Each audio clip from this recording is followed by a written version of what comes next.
Joko Widodo officially dismissed the policy of imposing restrictions on community activities or PPKM related to the COVID-19 pandemic on December 2022.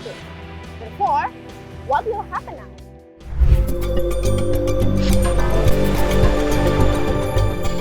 Studies and considerations for taking the decision have been conducted for the past 10 months, and it is claimed that the pandemic has been under control. Although restrictions have been revoked, the government continues to advise the public to follow the health protocols. As the country undergoes a transition, several things will change, such as the use of Peduli Lindungi application that is no longer mandatory.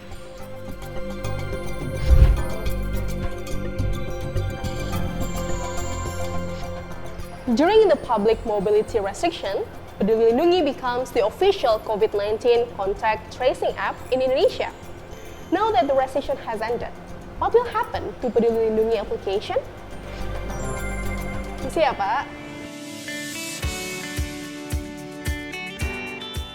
Indonesian Health Minister Budi Gunadi Sadikin stated that the app will be used as an individual health data bank platform under the name Satu Sehat.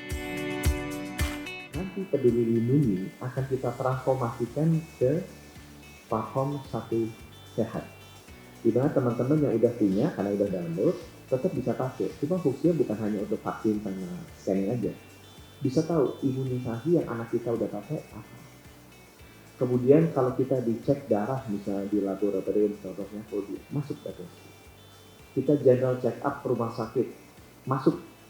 Bukan hanya data tulisannya, sampai data image, sampai video CT scan MRI-nya masuk. Kalau kita beli obat di apotek, masuk. The platform itself was launched on July 2022, but it will be integrated with the Peduli Lindungi application. Apart from child immunization data, Satu Sehat will also enable the citizens to access telemedicine by partnering with thousands of health facilities across the country. Nah, dengan adanya Satu Sehat ini, kita ingin memberikan kemudahan bagi masyarakat, bagi para nakes untuk bisa mengakses rekam medis historis pengobatannya. Jadi jika kita ke rumah sakit A, terus kemudian yang bersangkutan pernah melakukan kunjungan ke rumah sakit yang lain, nah rumah sakit tadi bisa mengakses riwayat rekam medis yang bersangkutan.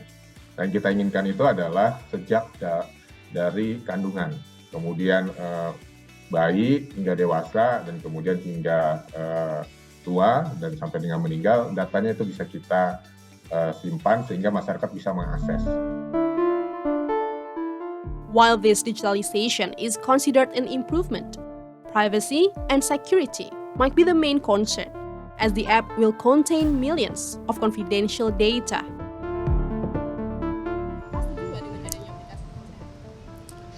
50-50 sih Kak, soalnya kan kalau dilihat dari penjelasan Kakak tadi, kalau misalkan data kita semuanya ada di dalam satu aplikasi, takutnya nanti aplikasinya bocor, semuanya jadi tahu kan tentang rekam riwayat kita.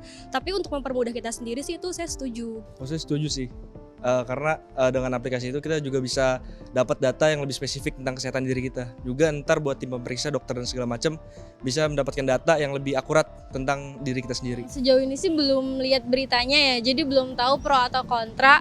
Tapi kalau dibilang setuju sih nggak apa-apa karena memudahkan juga sih. Terus mungkin kalau buat orang-orang yang nggak setuju mungkin terkait dengan privasi kali ya. Aku setuju sih sama Satu Sehat ini karena selain praktis juga ya bisa kan katanya bisa merekam jejak kesehatan kita dari rekam medis semua yang kita lakuin. Jadi nggak perlu yang kayak ribet-ribet kartu atau apapun itu. Jadi terekam dalam satu aplikasi itu menurut aku bagus sih.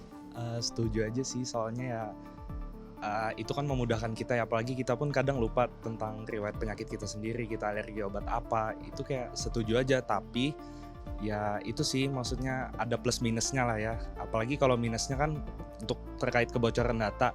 Tapi harusnya kalau pemerintah juga menyediakan itu, harusnya itu juga pemerintah bertanggung jawab untuk keamanan datanya. The government claimed that they have already built a thorough security strategy, including the governance and infrastructure of the app.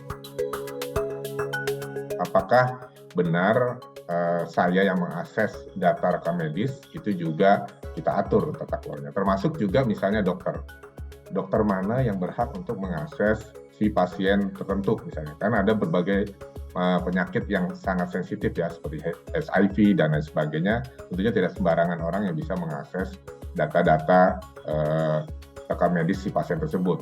Termasuk juga dokter, itu kita atur dari sisi tata kelolanya.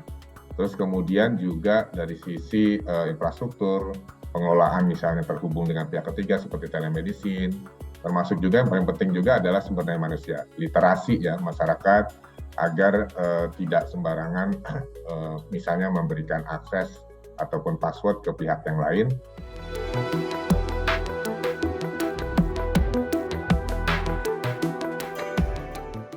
Furthermore, Peduli Lindungi will be transformed with many new features, as the government is set to launch Satu Sehat in February.